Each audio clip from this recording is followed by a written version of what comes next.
குழந்தைகள் பெரியவர் அனைவரை இழுக்கும் குமரன் அவன் கலையாம். கோவிலின் அருகினில் கூடிய கூட்டங்கள் தலையா கடலையா. குழந்தைகள் பெரியவர் அனைவரை இழுக்கும் குமரன் அவன் கலையா.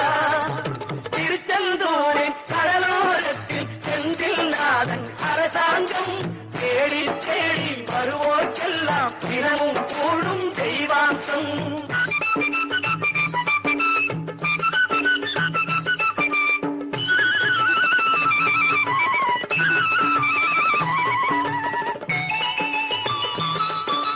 மங்கையரின் குங்குமத்தை காக்கும் முகம் ஒன்று, வாடுகின்ற ஏழைகளை காணும் முகம் ஒன்று.